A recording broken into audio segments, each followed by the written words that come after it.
All right, guys, welcome back to the Everything College Football Podcast. You're looking at Bowl Mania, complete preview, analysis, and predictions for all of the bowl games this December and January. Just a few disclaimers. If you're looking for a specific game, there will be timestamps for all of them in the description. Also, players are going to continue to opt out of the bowl games, so some picks would likely change if we had the information prior. Also, there's a lot of people going to the transfer portal right now, a ridiculous amount of players. So if we say a name or two, it's already opted out. Please just respectfully let us know in the comments. I mean, we've been trying to keep track, but there's a lot going on. So with that being said, we'll go ahead and jump right into this. December 17th, the Bahamas Bowl, Middle Tennessee versus Toledo. Rowdy, who are you leaning towards on this one? Man, I think I'm going to lean Toledo. I typically like they have a good team typically, and I think that they'll handle Middle Tennessee pretty handily. Yeah, also we're doing confidence points. At least I am. Rowdy's into a straight-up pick. So if you play ESPN Bowl Mania, then you know what confidence points is. If not, I'll leave a link in the bio. You can check that out. I'm going with Toledo. I'm going to start off with a bang here, 40 points. You know, they've done a much better job. Middle Tennessee has of slowing down the run the past few weeks, but they faced a 1,200-yard rusher in Brian Koback. They also struggle mightily against the pass. Dequan Finn, he's had a really good year at quarterback, very efficient, doesn't turn it over much. He's got a variety of talented pass catchers to lean on. Matt Landers, the Georgia transfer, Isaiah Winstead. You also get Maddox in there. I think Deshaun Hines on the defensive side of the ball, 10 sacks this year. He's been a phenomenal player for them.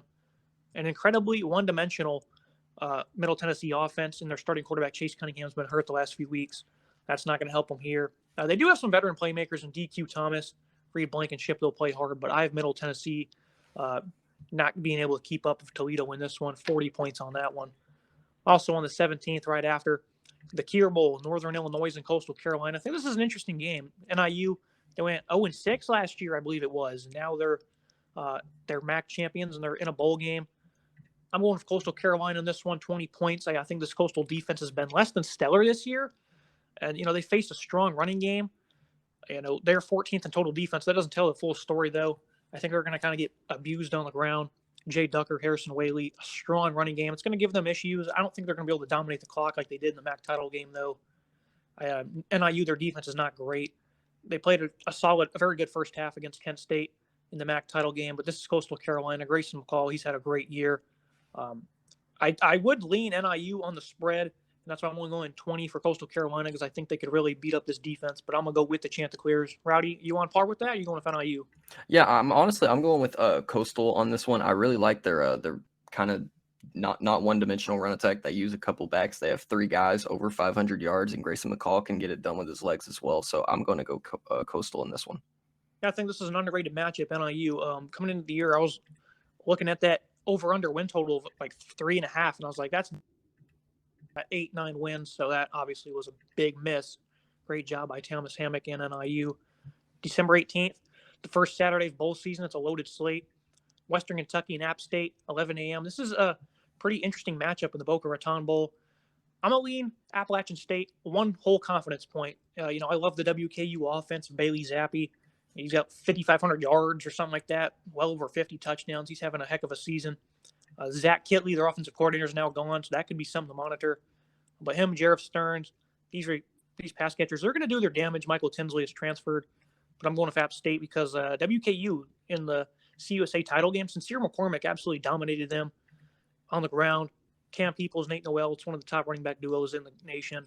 So I think they're going to have success with this defense. But this offense is too good for me to bank on apps them out or anything like that. They also have a solid defense led by DeMarco Jackson, some good solid corners. So I'm going to go. Rowdy, who you feeling at the Boca Raton? I'm feeling App State. I think, once again, same thing with Coastal, except, more with a 1-2 punch. I really like their run attack with Nate Noel and Cam Peoples. And I also really like Chase Bryce. I wouldn't say terribly much, but I think Chase Bryce has been a nice QB at App State, for their standards at least. Yeah, I'd say he's done not a much better job than Zach Thomas, but as a passer, I think he's been very good for them. So, he was a turnover machine last year, and this year he's had a very solid season. Got a great group of pass catchers, too. Thomas Hennigan, Sutton, Williams, they're really good in the receiving group. Nice balance on offense. So we're on par with App State. At 12, the FCS Celebration Bowl on Bowl Mania, they make you pick it. Jackson State, only thing I know about them is they're 11-1, and their opposition 6-5. I'm going the max confidence points on this one, 44. I don't think Deion Sanders and his group are going to let down in this spot. You won with Jackson State? Yeah, I feel like Jackson State, they've just got the hype with Dion, and I think they've been pretty well, this whole year. I think you said they're 11-0 or 11-1. 11-1, yeah. Yeah, so they've been pretty good this year. So I'm gonna go Jackson State. Yeah, they just make you pick the game, so we'll throw that one out there. So for the people that want to pick, I don't see them losing in this one. Back to the FBS. The New Mexico Bowl, UTEP, Fresno State. I have Fresno State, 10 confidence. It was at 10, and I thought about going higher, and I really didn't want to mess anything up because I think UTEP's a solid squad. On the defensive side of the ball, praise Amawali. He's a phenomenal player at the defensive side of the ball. Solid defense, but they've really struggled against the better units. Kalen DeBoer, the head coach, is gone. And Jake Hayner was briefly in a transfer portal. He's back. I anticipate he's going to play with no issues. Jalen Cropper, Josh Kelly, Mims. They have a talented bunch of playmakers in the receiving group and the running game.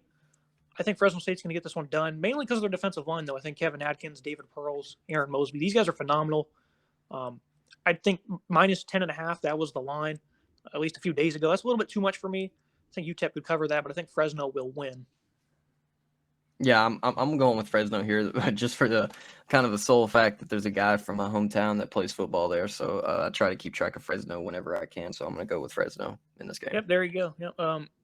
Gavin Hardison, Jacob Cowling, nice QB receiver duo. They've had a pretty good offense this year, but I'm going to take Fresno in that one. UAB and BYU, the Independence Bowl. It seems like BYU kind of got dealt a bad bowl, but they do have a nice opponent in UAB. 8th in FBS in yards per game allowed. They just stonewalled Marshall. These guys can play ball now. They face Tyler Allergy. That's going to be the matchup to watch. Noah Wilder, Alex Wright. Typical stiff Bill Clark defense. Spencer Brown last year, or over the last couple of years for UAB, was a phenomenal running back. Dwayne McBride has replaced him with ease. 1,200 yards, double-figure touchdowns. I think this one will be close.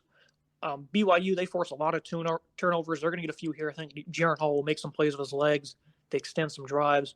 +7 for UAB. I'd probably lean that, but BYU, I'm going with them, 12 confidence points. Yeah, I'm going with BYU. Jaron Hall, he's pretty efficient as a passer, and he's not done bad in the the passing, or not passing, but the departure of Zach Wilson. And I like their run attack with Tyler Algier, so I'm going with BYU here. Yep, good picks all around so far. The LendingTree Bowl, Eastern Michigan and Liberty. Ben Bryant, he got the nod over Preston Hutchinson at quarterback. I don't know if he was injured or what, but he's actually been pretty solid, 243 yards per game. Some very good pass catchers, Dylan Drummond, Hassan Biodone. They're one-dimensional, though, and they play one of the best defenses. They have a very rough offensive line. This is a good matchup for the Flames defense. Story Jackson, Treshawn Clark. Safety Javon Scruggs, he's a great player to watch in this. Might have some scouts tune into this to check him out. Not just him, though, but Malik Willis. Their offensive line for Liberty is just as bad, but, this guy is phenomenal at making plays outside of the pocket. Jose Ramirez for EMU. They're not a very good defense whatsoever, but he's the lone standout for them. Even if Malik Willis opts out, I'm still going to lean Liberty. I think Joshua Mack, TJ Green, they're going to do a good job running the ball regardless. So I'm going to go Liberty, high on them, 38 confidence points. Yeah, I'd like to see Liberty, or I'd like to see Malik Willis stay in and opt into the game. He's really, the offense is predicated around him. He's had his hype dwindle as the season's gone on, but I still think, Malik Willis is a phenomenal quarterback, and I think I would love to see him in this game, but I'm going to go Liberty as well. Yeah, moving to the Jimmy Kimmel LA Bowl. This one will be in SoFi Stadium. Utah State, Oregon State. The Aggies, they blew out San Diego State. Very good offense. And, Brant Anderson came over. Logan Bonner followed. And him and Devin Tompkins, they've been a phenomenal duo. They also got Derek Wright, McGriff. They got a great passing attack. Not a good secondary for Oregon State, but it is one of the worst pass rushes. The offensive line is pretty shaky, but they held up incredibly well versus a great defensive line from the Aztecs. So I think that's something to watch. I think that's a big edge here. On the other hand, Oregon State, though, they have a great offensive line facing a not so shabby Utah State run defense. They faced a similar offensive line earlier in the year against BYU, and they couldn't stop Tyler Allergy. He had like 11 yards per carry for the entire game. Shaq Bond, Hunter Reynolds, though, this is a very tough secondary. They don't give up a lot of big plays. I'm going to lean Utah State in this one. I'm going to go with the upset here. I think Justin Rice, he's another one of the veterans that followed Anderson over from Arkansas State. I think he's going to play a very big game. I'm going to go with Utah State, 6 points in the Jimmy Kimmel LA Bowl. Where are you leaning, Rowdy? I'm going Utah State. I think they have a pretty solid defensive coordinator in Ephraim Banda. I think he came from Miami, and he's pretty solid. I think they'll have the defense pretty good and ready. Yeah, it's honestly a tough game to pick, as some of the next ones are as well. Louisiana Lafayette Marshall. Billy Napier is gone, but one of their assistant coaches got promoted. They're going to be just fine, I think, at least for the short-term future. Right. Grant Wells, once he left against WKU, they got blown out, and I think it was the final game of the regular season for them. It's two really good defenses here, though.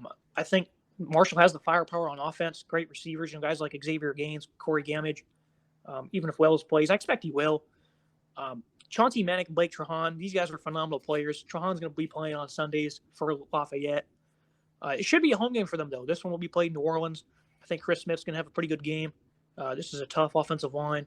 A lot of veterans. I think they're going to play a pretty good game. And I think Louisiana, that is, will win this game. I got 13 confidence points on the Raging Cajuns. Yeah, I'm going Louisiana too. They've got a really young running back core, and I think it's a really good running back core, and I think that they'll dominate in this game. And I was curious. I was a little hesitant, although, I mean, Louisiana's had a good season, but the departure of Billy Napier, you want to wonder, like, there's been a lot of coaching departures, and you want to wonder how that's going to affect some of these games. But I think it won't affect this one as much. I think it'll be some of the bigger tier games that we will eventually get into in the same podcast. Right, that's why I pointed out, their assistant coach got promoted, so no real turnover within the program, so I think they'll be okay, at least for this bowl game.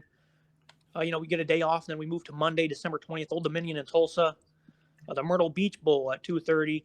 ODU, they won 5 in a row to get here. Once Hayden Wolf took over at quarterback, he went 5-1 in his start. They now have, a nice balanced offense. Blake Watson's a 1,000-yard rusher. The WVU transfer, Nally Jenkins, is their top receiver. He should eclipse 1,000 yards this season. He's facing Trevon Fuller, a great corner for Tulsa. He's having a phenomenal season. Davis Brin, though, their quarterback for the Golden Hurricanes, has not been really good this year. Remember, he had 400-plus yards against Ohio State. That's probably all people are going to remember him for. 16 touchdowns, 16 picks. It's not a great ratio. Offensive had trouble scoring. They face a pretty solid ODU defense, in my opinion. They've only allowed 400-plus 3 times. I like the effort they get from their defensive line. Nice rotation as well.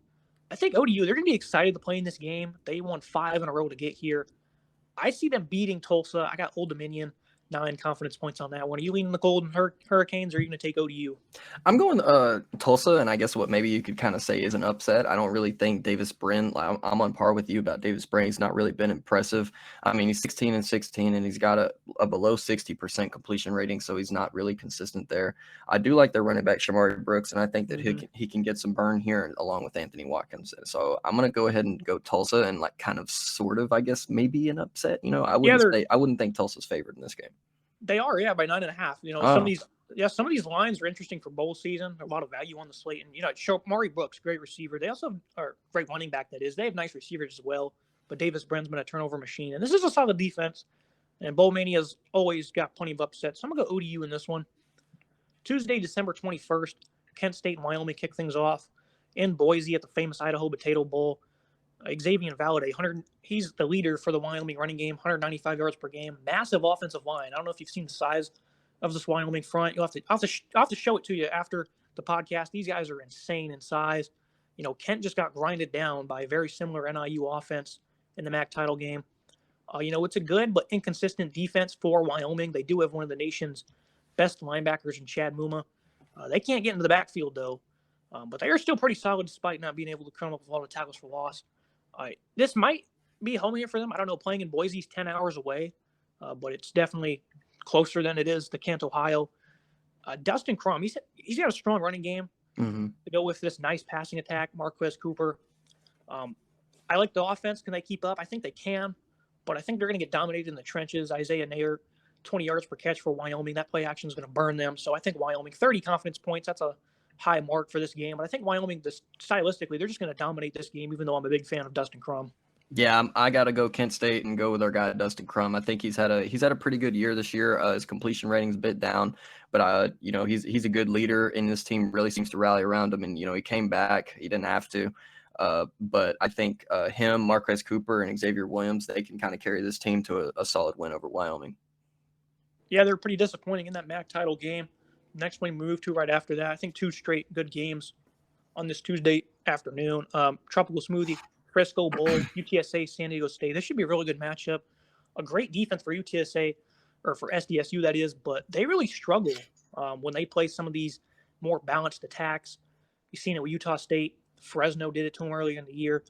I think the bounce is going to be too much here, especially this is going to be kind of a home game of sorts. Frisco, it's not too far from San Antonio. I think the balance they have here, just the type that SDSU struggles with. I would like to say that Cam Thomas has had a phenomenal season at defensive end, though. The UTSA defense, they're not bad in their own right. Charles Wiley, Clarence Hicks. His pass rush is going to tee off on these longer down situations. And even though those run defenses kind of struggle at times, and Greg Bell's a phenomenal back for the Aztecs, they can't run the ball whatsoever. This offense is not very good. I see UTSA winning this one. Another high mark in terms of confidence points, 32 on the Road Runners. Yeah, I'm going UTSA in this one. I like their cornerback duo of Eric Garner, and then I forgot. He's a young guy. He's got the most pass breakups for him. I think their defense will hold up pretty solid against Marshall in this game. Yeah, I know who you're talking about. I forgot the name as well because excuse me, not Marshall. San Diego State. Goodness. San Diego State. There you go. So you're going in the Road Runners in this one? Yeah. Yep, we're on par with that one. Next, we move to Wednesday, December 22nd, the Armed Forces Bowl. It's the only one on the slate. 8 p.m. Kind of a late game in Fort Worth, Missouri, and Army. Pretty easy pick here. I'm going Army, 35 confidence points. They're the second best nationally in running attack. Yards per game wise, they're facing the 124th ranked run defense. So, you tell me. I'm going to go Army in this one. I do think Connor Blazelick and Tyler Beatty, I think Beatty, he will play. I don't think he's opted out. Solid offense, but they're not going to see the field that much. I think Andre Carter, one of the nation's top pass rushers, is going to have some success. This passing attack could pick them apart. They don't practice against this type of offense very much. I got Army big time in this one, though. I think they're just going to pound it against the Tigers on the ground. Yeah, it's really hard to stop offenses like Army's, especially if you don't go against them, consistently. So I'm going to go Army in this one against Missouri. Yeah, especially when you can't stop the run in your own conference. Now you face this complex system. Mm-hmm. Black Knights should be able to take care of business here. Thursday, December 23rd. I guess we have two Frisco Bowls this year. This one's also be playing at Toyota Stadium. Frisco Football Classic, North Texas, Miami of Ohio. I don't know why there's two games in Frisco, but it is what it is. 5 in a row for UNT to get here, including beating UTSA, their only loss on the year. They got a 29-year-old quarterback in Austin Yanni, DeAndre Torrey at running back. Two really good offensive lines. I think this is honestly probably the most even matchup in bowl season. They're one of Miami, that is one of the nation's best at getting to the backfield. They have 4 guys that have 10-plus tackles for loss. Ivan Pace is one of them. He's also got 116 tackles at linebacker. He's phenomenal. UNT, on the other hand, they have a linebacker that's also very good. Katie Davis, very similar numbers. He does everything for them. The passing game doesn't produce as many big plays as we've seen in the past for Miami of Ohio. But Gabbert, he's had a pretty good season. Jack Sorensen's a 1,200-yard receiver. He's a big-time playmaker. Miami of Ohio, I'm going to go with them, 3 confidence points. I really think this is probably one of the most even games on the slate, though. Now I'm going to go North Texas, and I really like DeAndre Torrey. I think he's a pretty solid running back. He's got a good average. He's over 100 yards a game this year, so I'm going to go with North Texas. Like the pick. That's going to be a good game. Well, right after that, you have UCF and Florida, Gasparilla Bowl in St. Petersburg. UCF, they've scored 20 points or less twice in the last 4 games. Last month of the season, they're not good on offense. They teed off against UConn, and then they tried to keep up with SMU's passing attack a bit. But other than that, they were struggling to score. It's not been very close to the same offense with Miley Keeney at quarterback, 229 yards or less in all 10 of his games. That's not very good. That's not typical UCF. Guys like Jalen Robinson are not getting the same exposures they would have. Dylan Gabriel, who's now transferred. His passing game is just pretty lifeless at this point. Solid running game with Isaiah Bowser. And, Florida, they've kind of struggled to slow down the run and prevent big plays. If you understand, their defense statistically has actually been pretty solid, but if you understand the opponents or the situation, not really. They give up 631 to SMU. There's too much talent for UF to lose this game here. 25 confidence points on them. I would probably even go higher if you wanted to. I don't think there's a way UF loses this game. If they do, well, it's kind of an embarrassment. Are you going UF or are you going with the Knights? Well, I think UCF could pull off a win here because the coaching turnover and honestly, if you've been keeping a little bit of track of Billy Napier and what he's been saying at Florida, it's not very encouraging if your standards are SEC and if your standards are high, because it just really doesn't seem like Napier's got a lot of motivation there. But I think that UCF could catch. I know that they've had their woes, and that's the Gus Malzahn effect. Sometimes you just can't put up points in today's day and age. Same issue he had at Auburn. I do think that they could catch UF slipping in this game as they're still trying to recover from coaching turnover. Guys may hit the portal transfer between now and then, so we never know what will happen there. Many of them have. Jacob Copeland, Mohamed Diaby. They've had a handful of guys opt out or transfer. So are you picking Florida or UCF in this one? I'm going UCF. UCF, yeah. I really just don't think they're really that good of a football team, but you're right with that. Florida could get slipping in this game. A motivation factor is always a big thing in bowl season. We'll kind of touch on that with some of these later games. Friday, Christmas Eve, the Hawaii Bowl, Memphis. I'm going to go with them, 34 confidence points. Originally, it was a lot lower because this is essentially a road game. This is the fourth time now that Hawaii will have hosted the Hawaii Bowl. They're playing at home. It doesn't always do them favors, though. They're 2-1 in those games. They don't exactly win them when they should, I guess you could say. Todd Graham's defense took no steps forward this year like we kind of anticipated. This game does feature two of the best, most versatile players in college football, Calvin Austin, Calvin Turner, for Hawaii.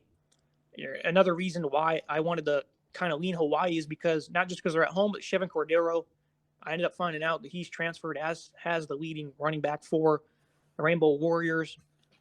Tough stretch at the end of the year for Memphis. They were 2-3 over the last 5. Wins came only by 8 points. They weren't very good over the last couple of weeks. But Seth Hennigan, Austin, strong running game. Brandon Thomas, some nice pass catchers against one of the nation's worst pass defenses. I'm going to take Memphis. 34 confidence points. Hawaii having their top players transfer out kind of sealed the deal for me. You're going to lean Hawaii here at home, essentially? No, I'm going Memphis. I've seen Brandon Thomas play in person twice, and he's a hell of a running back. I really like that he's getting burned this young in his Memphis career, and I think that the balanced attack, a little bit of Memphis will take over. So I'm going to go Memphis in this game. It's also a bad offensive line for Hawaii. And then again, those transfers are gone. I think -6.5 for Memphis is kind of worth a look. But again, going from Memphis, Tennessee, all the way out to Hawaii for a road game, that could be some bad news bears. I'll lean the Tigers, though. Christmas Day, you have the Camelia Bowl, Georgia State, Ball State. Disappointing year for Ball State. They're still in a bowl game. Their offense, despite getting a lot back, they're not very good. They're scoring 10 points less per game compared to last year. Still have a great receiving duo with Justin Hall, Yahanes Tyler. I like Drew Plitt. A lot of veterans here.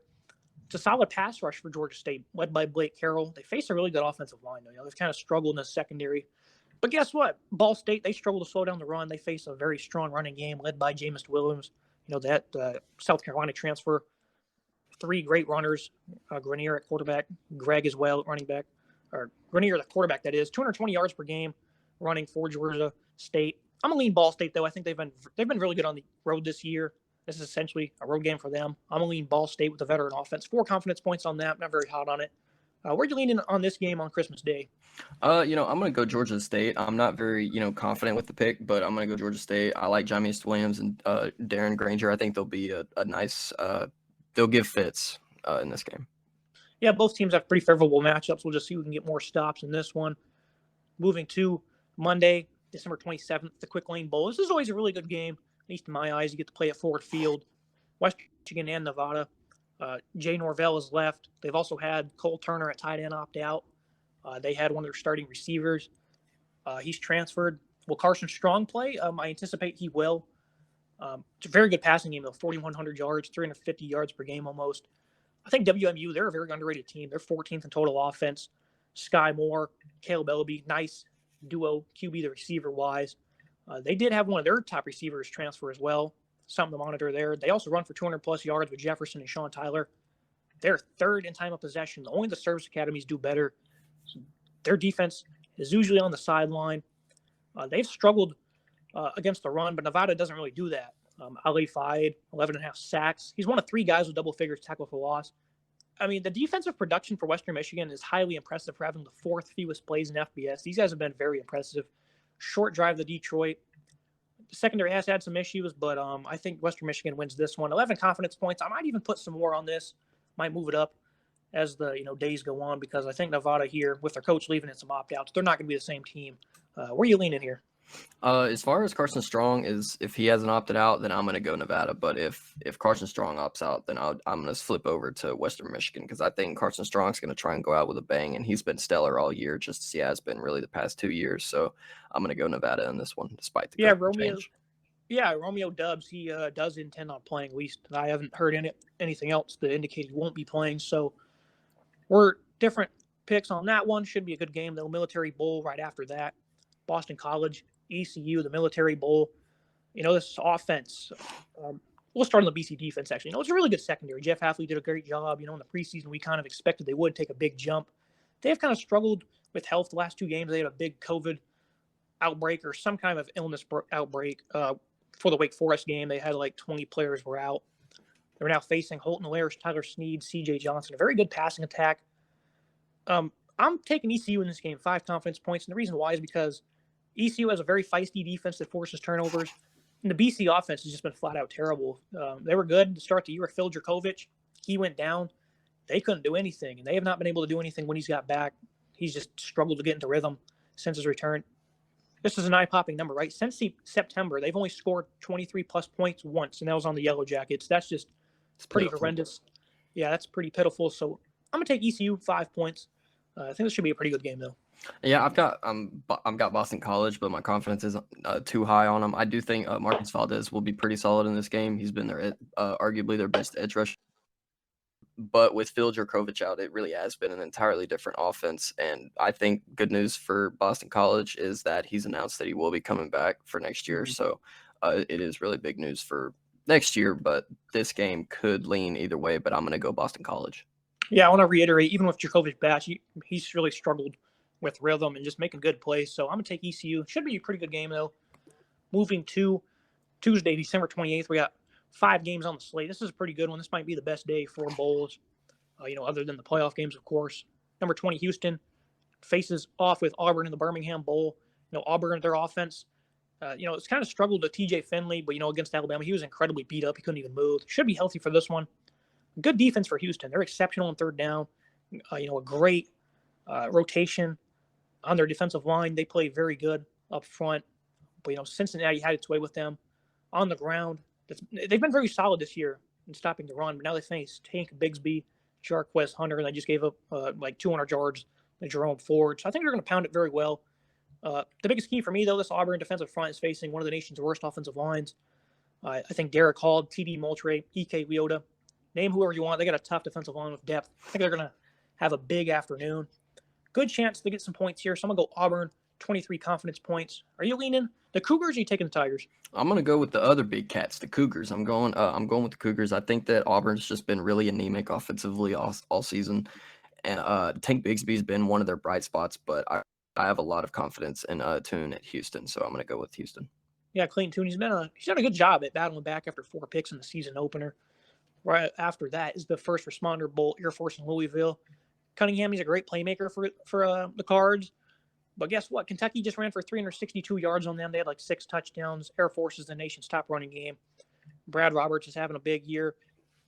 Zeke Daniels is having a good job. He does does good work in executing this offense because, the quarterback's a big part of these triple option attacks. I'm going big here. Air Force, 41 confidence points. Like I just said, they just got dominated by Kentucky. Good luck stopping these guys.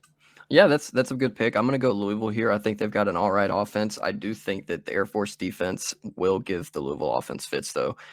So I'd like to see Mikael Cunningham, or I don't know what he's going by, Malik or Mikael now. Yeah, I'd like to see Cunningham get some get a nice, just show his running ability, show his athleticism in this game. But the Air Force defense is pretty stout, so we'll see how much of that they can allow.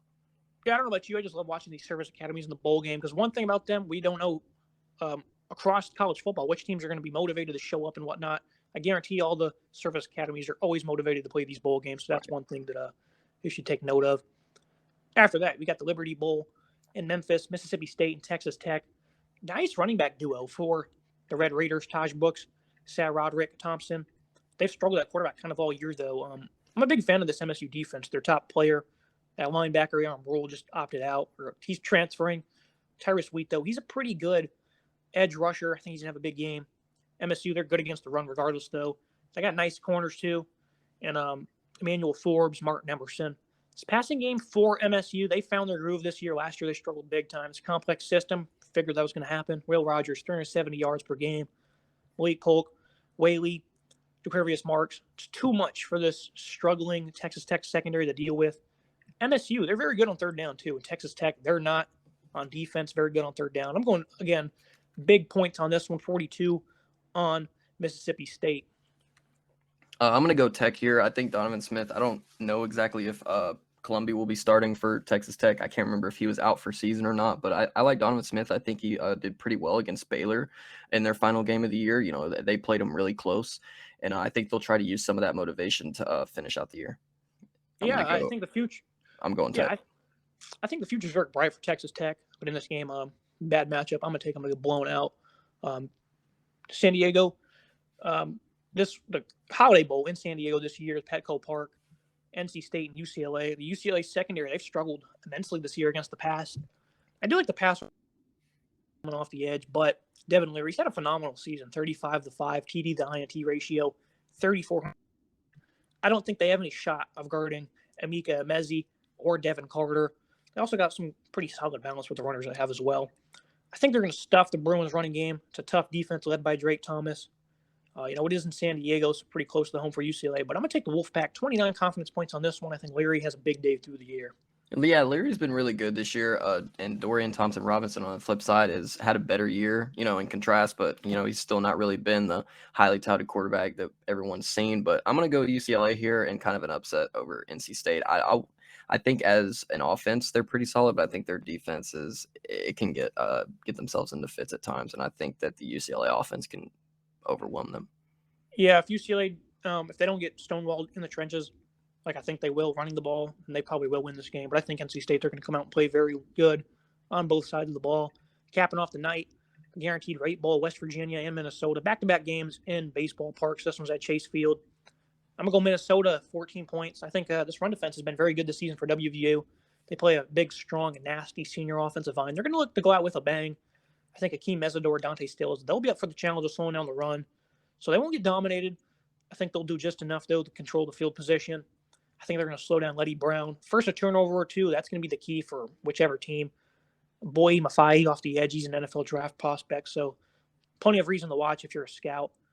Minnesota, their defense has been pretty good the last 6 games. They've allowed a max of 277 yards over the last couple of weeks.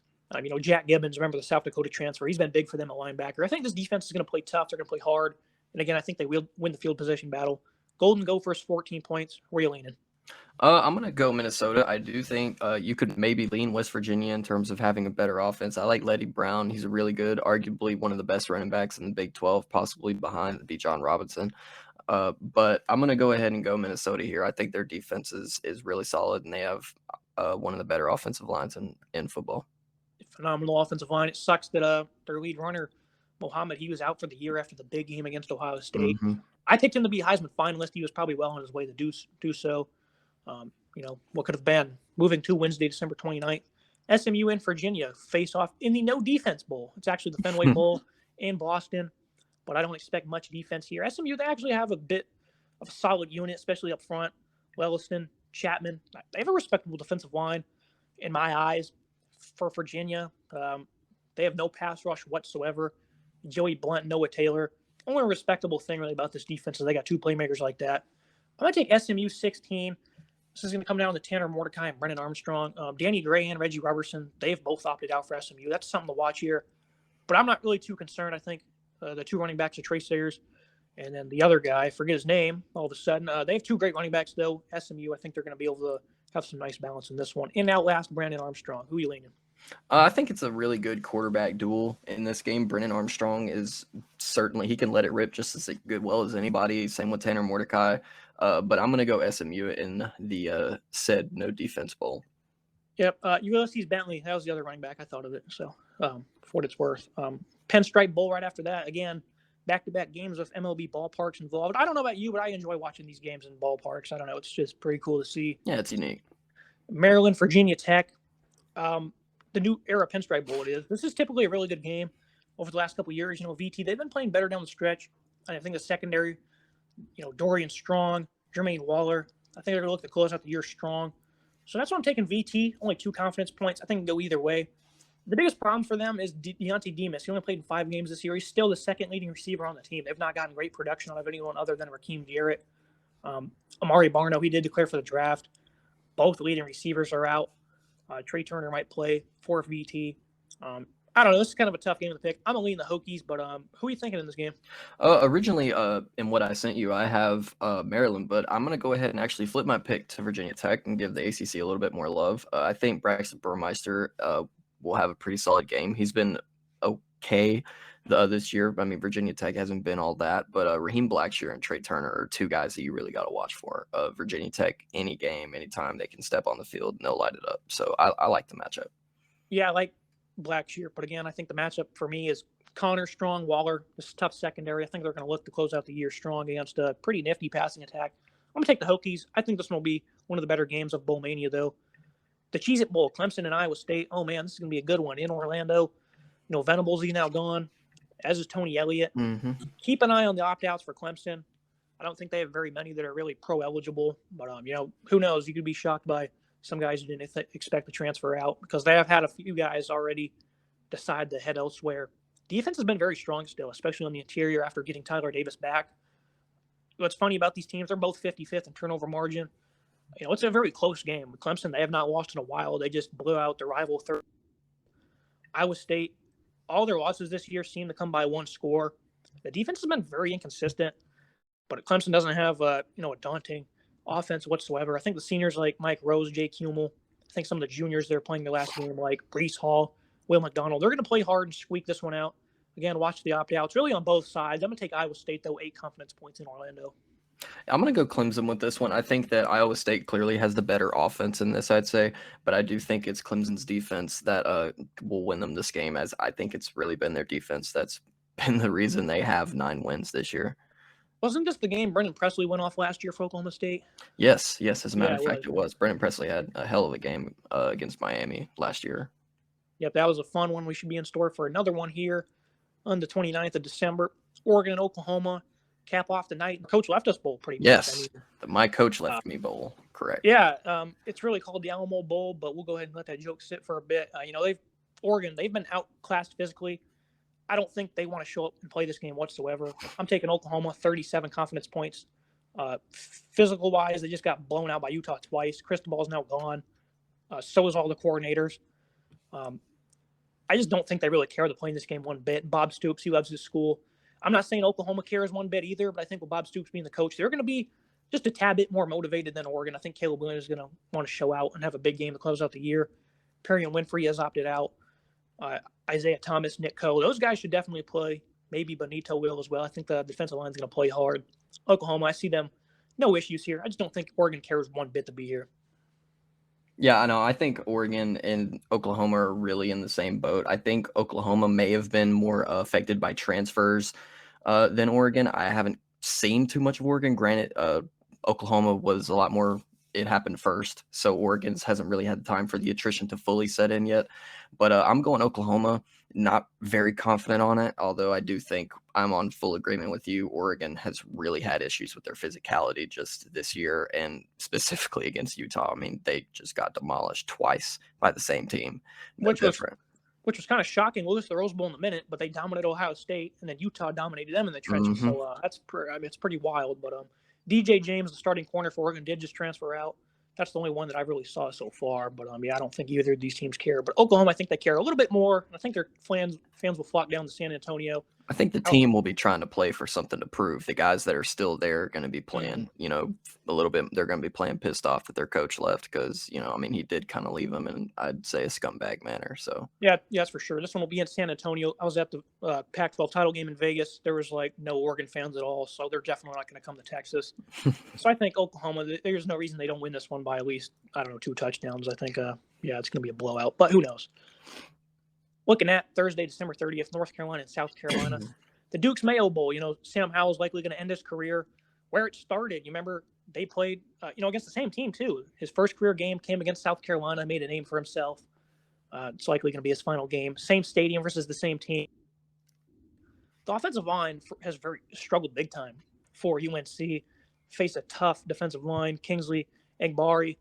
They don't have great numbers, but they play hard. The defense all around, they're very tough. I think the secondary, they've played very good all season long. Top 10 in pass defense. They got 15 picks, led by Jalen Foster at safety. He's got 5. He also has a team-high 91 tackles. The offense isn't great, But I'm leaning SC in this one. Give me the Gamecocks. 7 confidence points. I Really? think this should be a really good game. Okay, I'm gonna go with the Tar Heels, and I'm gonna go Sam Howell. I think he's gonna try and go out with a bang.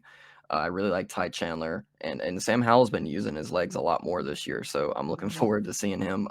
Hopefully stay healthy. Not take the unnecessary runs. And nothing's been said if he's opting out yet, so we'll keep an eye on that. Yeah, I just think the secondary they're playing, their offense has gotten better here down the stretch, but chemistry's still not ideal. Outside of Josh Downs and then Green, no one's really making plays at pass catcher. I think playing a tough secondary is going to be hard. And then at the same time, you have a bad offensive line. So I think South Carolina's going to feast a bit. Should be a really good game, though. Their offense is terrible. They just got shut out against Clemson. So I could be totally wrong. Moving to the next game, Music City Bowl in Nashville. This is always a pretty fun game. Tennessee and Purdue. David Bell has declared for the draft along with George Karlaftis. I don't know if they're playing, though. They didn't make it clear if they're opting out or not. That's going to determine my pick. If David Bell plays, I'm taking Purdue. And that's going to be the pick for now. 17 confidence points on them. I think they're just going to outscore Tennessee. I think you're going to see a lot of offense on this one. I think Bell versus Alontae Taylor should be a very good matchup. Theo Jackson's also been a good playmaker in the secondary. But I'm taking the Boilermakers to outscore Hendon Hooker and the Vols in this one, 17 on Purdue. Who are you leaning in this game? It's really a toss-up. Yeah, I'm with you on the fact that it's a toss-up and we're going to see a lot of offense. However, I got to go the Vols in this one. I really do think that their offense has just been one of the better ones in college football this year. Aside from a 7-5 record, they've lit it up on almost everyone they've played. And their defense has been down as Purdue's has not been. So I'm curious to see how that will shake up Hendon Hooker. But he's been really consistent this year. So I'm going with Tennessee. Yeah, the Purdue defense has actually been very solid this year. Jalen Alexander at linebacker, he's one of the best players. They've been really good outside of the Ohio State game. They've only allowed 400-plus yards twice this season. So we'll see what happens. This should be a good game. Right after that, you're going to kick off the New Year's Six Bowls, the Peach Bowl, Pittsburgh, and Michigan State. I'm going 43 confidence points here on Pittsburgh. Kenny Pickett, Jordan Addison versus the secondary. That's all you really need to say. I do think this front seven, Saracier Dennis, Kalijah Cansey, all the other guys, they're gonna rattle up Kenneth Walker. And when this MSU offense gets one-dimensional, they're not very good at throwing the ball either. So when they can't run the ball, they have no dimension pretty much. I don't think there's a single way Pitt loses this game. I think they're a 1-point underdog right now. And bearing any opt-outs, I think Pitt's going to have no issues winning the Peach Bowl here. I'm going, massive confidence points on this one. I'm actually flipping on this one. I'm going to go Michigan State. I've watched Kenny Pickett for 4, 5, 7 years now, and he's never really given me that wow factor. And he's had a good year, I'll give him that, but I don't think he's going to make much of a difference in this game. I'm going with Michigan State. Sparty up on this one. Oh, that's a crazy take for a Heisman finalist against the 130th ranked secondary in college football. We'll see what happens. Yeah, we will see. It is a crazy take, but like I said, I've never really been sold on Kenny Pickett. I don't wish downfall on him. I just don't think he's all that in a bag of chips. I think right now he's just kind of a stats guy, at least for me. There's a Pitt fan that follows us. I'm sure he'll have a comment for you if he makes it this far. Let it rip for me, baby. Let it rip. The nightcap, we have the Las Vegas Bowl, 10:30 Eastern time. Fun fact, I've gotten this game wrong every single year since 2013. So maybe a change of venue will help. They're at Allegiant Stadium now. They've played the last how many ever at Sam Boyd Stadium. Now they're at this new beautiful complex. Arizona State, they've really struggled to score. Jaden Daniels is a phenomenal quarterback, but it's never really translated to much success for this offense. Rashad White's already opted out. Backup running back Trip Trainum's transferring. And they're facing probably I think it's the nation's best run defense right up there with Georgia. The Wisconsin offense is pretty bad. They've done a much better job down the stretch running the ball. Braylon Allen's, I think he's going to have a big day in this one. ASU, they've struggled to slow down the run versus similar style of offenses. And I'm going to take Wisconsin 15 confidence points. But ASU, it seems like they're kind of in a world of hurt here on offense. Yeah, I think this is a kind of even keel matchup. I think Wisconsin's got like you said, one of the better run defenses in the country. And I think their quarterbacks are two guys that just have not really been able to live up to their high school ranking and their hype. And Jane Daniels, he had a good freshman year, but he just hasn't progressed too much since then. Graham Mertz had a great beginning to last year and hasn't progressed too much. Yeah. And so I'm gonna go ahead and go Wisconsin here though. Yeah, we should see what happens in that one. Should be a good game. Graham Mertz, I have zero faith in him, but hopefully they can run the ball. Great linebacking core, too. Leo Chanel, Jack Sanborn, I like what they have there. The Tax Slayer Bowl kicks off December 31st, playoff day, 11 a.m. on ESPN in Jacksonville, Wake Forest, and the Aggies. It's a bad matchup for A&M, Isaiah Spiller and Devon Achane. I expect them to play. Spiller, I believe, can declare Achane. I think he's a sophomore. This run defense is terrible. It's not good for Wake Forest. And I think on the other side, it's a wrecking crew for A&M. I don't know if Leal's going to play, but I do know that Michael Clemens, Jaden Peavy, those guys should be up to the challenge in this one. I think they're going to control the clock a bit, keep the passing attack of Wake. Robertson, Sam Howell, they're going to keep them on the sidelines. They scored 21 points in that first quarter against Pitt, and I'm pretty sure they got shut out the rest of the game. I believe that's accurate. Didn't watch too much of that one, but I got A&M 26 confidence points. Are you on the Jimbo train, or are you going Wake Forest to cap off a pretty good year? I'm off the Jimbo train. I'm going with Wake Forest and the Sam Hartman train. Yeah, I mean, you've been pretty I knew you were going to say that. We've not really agreed on Wake Forest this year. Yeah. Washington State, Miami, and the Tony, the Tiger Sun Bowl in El Paso. Sorry, Rowdy. I'm taking Wazoo, 31 confidence points. I think they're going to win this game with ease. Charleston Rambo, is he playing? I don't know. I know he's declared. Is he going to play in this game? Charleston is out along with starting forward. Nothing has been said about Nesta Jade Silvera yet that I believe. But I would honestly expect him to opt out. I would say that. I would expect him to opt out, and that would leave Miami's front very, very anguished, especially if, they've been difficult. They haven't stopped the run all year. So I think Washington State will take advantage of that. Yeah, well, regardless, I think they've had some young players really step up. Tyler Van Dyke at quarterback. I think he's been very impressive. I think he's going to be a good player for them to build off of in the future. Leonard Taylor, Jafari Harvey, some Corey Flagg, some of those young guys have been playing really tough. Right. Miami, they get into the backfield very well on defense. That's about the only good thing they do. And, Wazoo started 1-3 in September. Only 2 losses since to some pretty good teams. They've been playing very good, even with Rolovich getting fired. Amid some controversy as well with that in the middle of the year. They had 4 coaches gone, and they didn't drop off one bit. Wazoo's been playing very good this year. Ron Stone, he's a first-teamer at defensive end. Jahan Woods, he's a star. He's a veteran at linebacker. I do think they're a good game. More importantly, Tarville Harris, Calvin Jackson. I think they're going to want this game more than Miami does at receiver. Those two, along with Jaden DeLora at quarterback, they're going to all play hard. I think Wazoo's going to win this one pretty handily. 31 points on that one. I'm going to go here. I do think that, believe it or not, the circumstances for this game are quite frankly the exact same they were back in, I want to say 2015 when Al Golden was fired. They were going in to play the Sun Bowl in El Paso against Washington State, and it snowed. That was quite a game. But I think this is a much more talented team, Miami team, than 2015. And I think that their offense, they're aside of Charleston Rambo, they shouldn't have anybody out. And I think the offense will, quite frankly, win them this game. I really could see this game being a shootout. Just because I think the defense with the interior defensive lineman potentially opting out. And I would like to see, like you said, Leonard Taylor. He hasn't gotten too much burn this year, a highly touted guy. But I'm going to go pretty close in this one. Yeah, looks like we're not off to a great start for this day. We are pretty uneven on picks. Can we get it right here with the Arizona Bowl, Central Michigan and Boise State? Jim McElwain's did a pretty good job with this offense. Lou Nichols, freshman runner, 1,700 yards, 15 touchdowns. He's a workhorse. Leads the nation in carries, but he also has 5.5 yards per carry. That's pretty good. That's the game plan for Boise State. Slow him down. You're going to be fine. I think they got a nice balance, too. Daniel Richardson playing very good, 23-5, touchdown to pick ratio. Boise, they struggled mightily versus the run early on in the year. I think they've been much better over the last 2 months. I think the biggest key for me, though, is they're going to play a terrible CMU secondary, Khalil Shakur, Stephon Cobbs. I think they're going to go off. If Shakur plays, I don't expect him to opt out, but I've been shocked before. I think this will be a close game, though. I think +8, Central Michigan's the pick, but I'm going to take Boise State, 19 confidence points. Troy Harrison on the CMU defense. He's a very good ball player, but all around the defense isn't great. So I'm going to take Boise State in this one due to their receivers in the passing game. And drum roll, Boise. I've got Boise State, so we're finally right in the ship here. We've got the same pick now, but I'm gonna go Boise State here.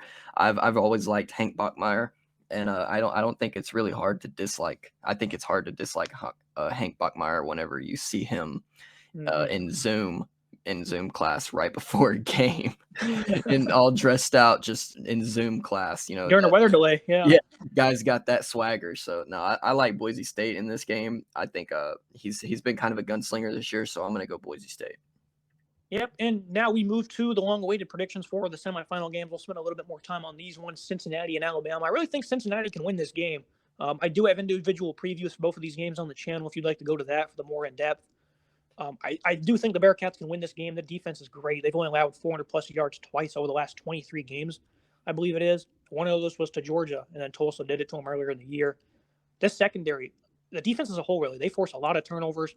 Kobe Bryant just won the Jim Thorpe Award. Ahmad Gardner is on the other side, and Kobe won the award. So I think this secondary is phenomenal. I think this defense, this football team as a whole is going to earn a lot of respect in this game. I'm going to take Bama, 22 confidence points, though I think Bryce Young, the Heisman winner, he's going to have a very good game. John Mechie being out, though, against this secondary, I know they didn't really struggle in the second half against Georgia, a game I picked Bama to win in, by the way. I don't think this is a great matchup for Bama's passing game, though.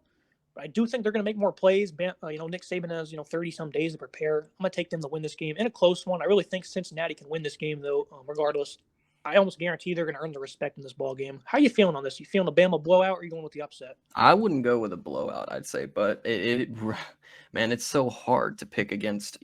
All we did was talk about Georgia and their defense against Alabama's offense, and we're talking about Cincinnati and their defense, and I think their secondary is better than Georgia's secondary. By far. But I do think that it's Alabama, and it's so stinking hard to pick against Alabama, especially with how well that their pass attack has been. I do look a name to look for in the presence of John Mechie is Ja'Cory Brooks. He made one of the touchdown plays to save their game in the Iron Bowl. So I think Ja'Cory Brooks will be a guy that steps up in his role, but I'm going to have to go Bama in this one. I don't think it'll be a blowout, though. But I have Bama, and I think Cincinnati will certainly earn some respect, just like they did in the final game last year. Yeah, he led Georgia, I'm pretty sure, for 59 minutes. I never really watched it, but they did a good job of slowing down the run. I do think one glaring difference between the Bearcat defense and the Georgia defense, not just the 3-3-5, but I said once this defensive line from Georgia gets neutralized, their secondary is going to be in trouble. Cincinnati's is not going to be in trouble. And their defensive line is actually pretty good, too. Elijah Sanders, Curtis Brooks, Darian Beavers at linebacker. I think this defense matches up very well. Mechie being out only makes it a little easier for him. Luke Fickell's a great coach too. Let's not forget that. Correct. Desmond Ridder, he's a legit NFL prospect in my eyes. Jerome Ford, a former Alabama running back, a great offensive line. They're deep at receiver with some speed, not a lot of size, but they're quick. Cincinnati's a good football team. I just wanted to give them some hype right there because not enough people are doing it. I don't know. I haven't been watching ESPN or anything like that, but I guarantee none of these shows are talking about Cincinnati enough. Stephen A. Smith, he's probably picking a blowout here because he doesn't know what he's talking about. So don't listen to that. Come to us. Cincinnati's a really good football team, so I just want to give them some praise right there. This should be a pretty good CFB semifinal. Moving to the one right after that in Hard Rock Stadium. I think this is the year we finally avoid two blowouts. I think they're going to have two close games for once. Michigan and Georgia. Georgia, they're looking to get back on track after, a thumping by Alabama, their defensive line, including Jordan Davis. They just didn't show up. They had like 3 or 4 tackles for loss. Auburn had like 12. So in a week's time span, they improved tremendously in the defensive line. That's the nation's best in my eyes. With size, grit, everything, they couldn't do anything. They're facing the nation's best offensive line now. Michigan, they've done a phenomenal job in pass protection, getting pushed up front with these running backs. I know. I'm picking Michigan, 21 confidence points. I think that Stetson Bennett, he was much better than I thought against Bama, but he's not the guy that's going to win you a national championship in my eyes. They're going to get put in some long third down situations. It's going to allow Aiden Hutchinson and David Ajabo to tee off, and that's going to allow them to, force punts or turnovers. I'm going to take Michigan 24-20 in a very close one. Stylistically, though, this is a great game for Georgia to get back on track. I just think Michigan right now, they're playing red hot. They just blow out a great defense in Iowa. And Jim Harbaugh's getting himself a ball club. Where are you leaning in this one? Who do you think's going to meet Bama in the national title? Man, I've got a rematch of 2017.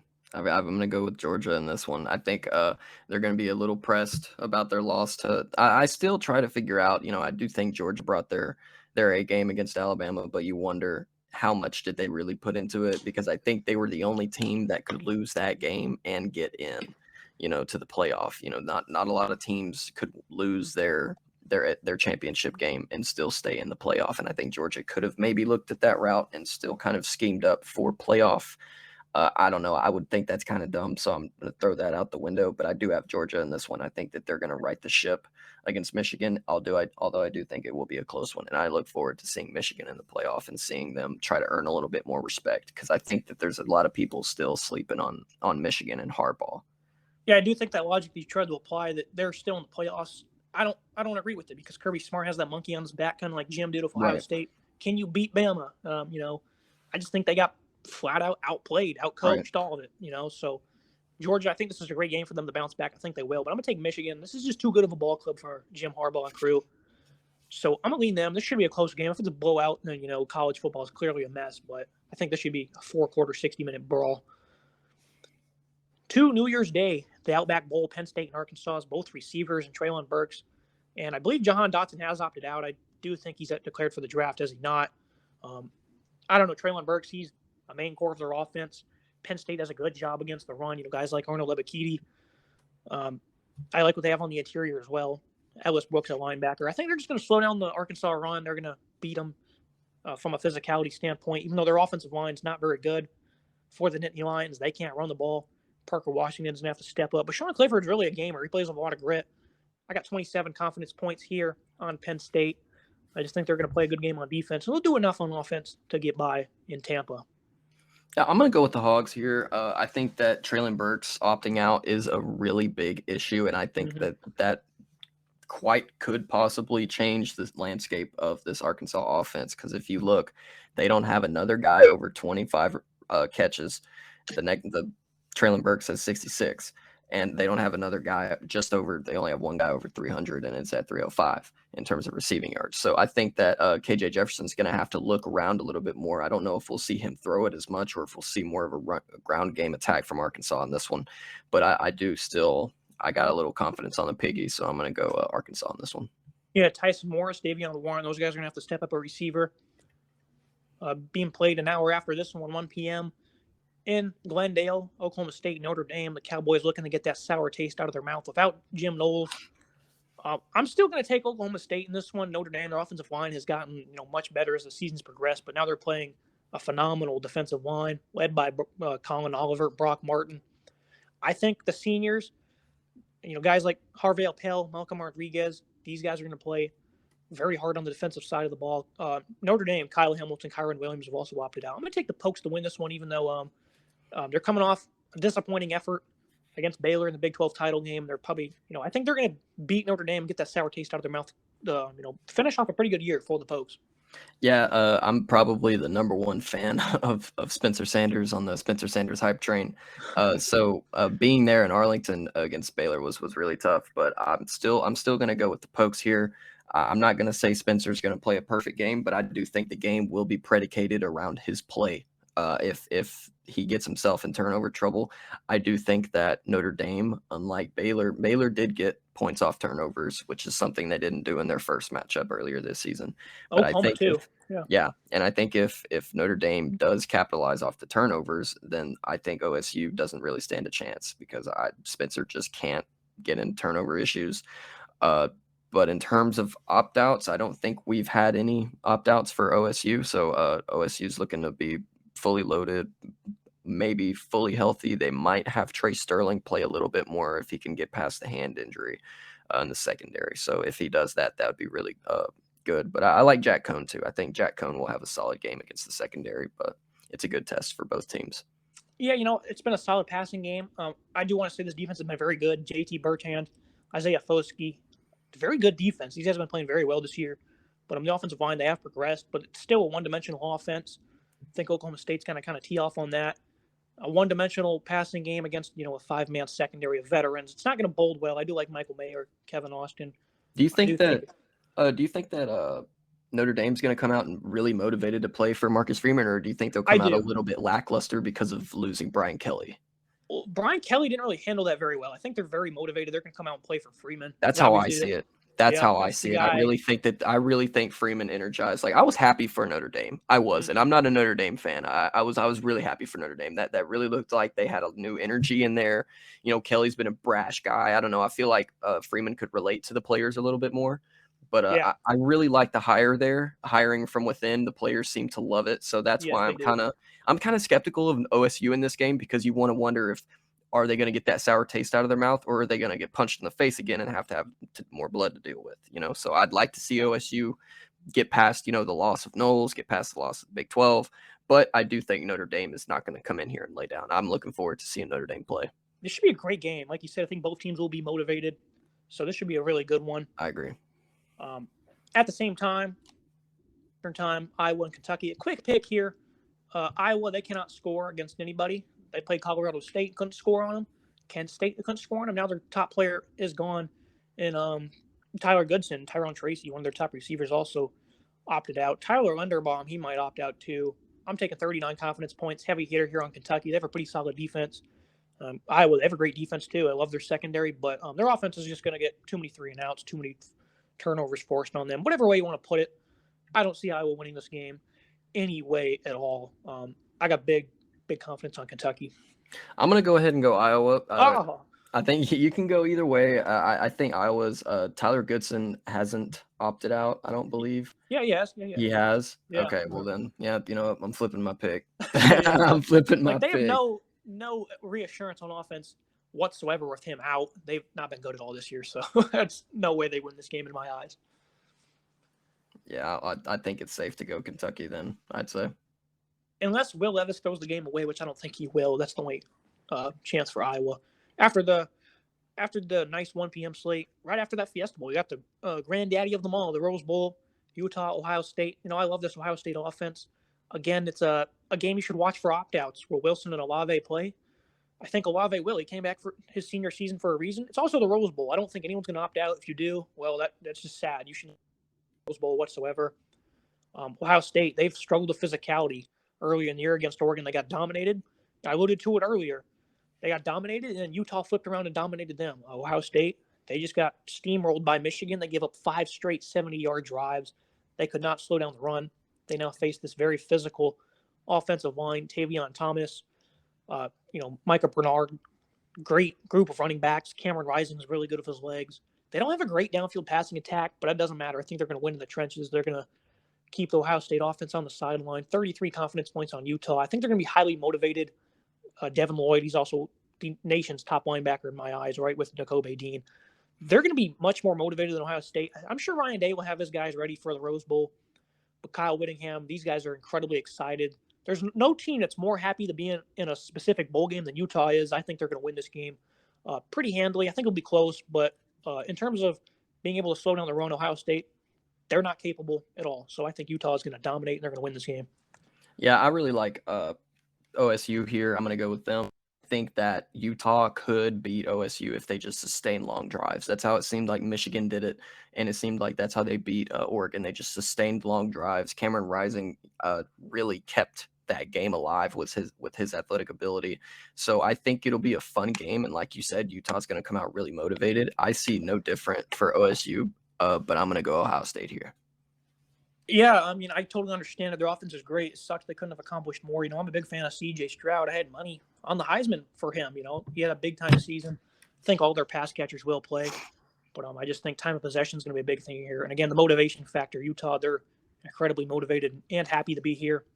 And their fans travel extraordinarily. So Rose Bowl shouldn't be in for another classic. Capping off the New Year's Six Bowls right after this. I don't know if I can't remember the last time I've seen the first quarter of the Sugar Bowl. The Rose Bowl always lasts way too long. I don't know if you have either, but Baylor and Ole Miss square off in this one. I like this Baylor defense. Jalen Pitre, he's a great player. They play tough all around. Blake Shapen at quarterback. I was a big fan of this guy after I seen him in the first 2 starts. And then against Oklahoma State, I thought he was very good. He's a very calculated passer. I think he's got a nice arm. He does a good job tucking and running. I got some nice athleticism there from him. Abraham Smith, a good runner. I think they could probably outlast Ole Miss on the ground. But I think Matt Corral in his final game, even with Jeff Lebby not calling the plays, Lane Kiffin will probably be calling them. No drop-off at all. I think Ole Miss is going to win this game. Corral in his last game. I don't see him losing this. 26 confidence points on the Rebels. You leaning the Bears or you leaning the Rebels? Matt Corral, he's already declared for the draft, I believe, right? Yeah, he has. I But think he's playing. not opting out. Yeah, I think he's playing this game. That's why I'm going with him. Yeah, okay, so then I'm gonna go Ole Miss, but if he does opt out, then I would go Baylor. But I do think that Blake Shapen has. I'm with you on Blake Shapen. You know, seeing him against Oklahoma State live in person, you know, he was real methodical.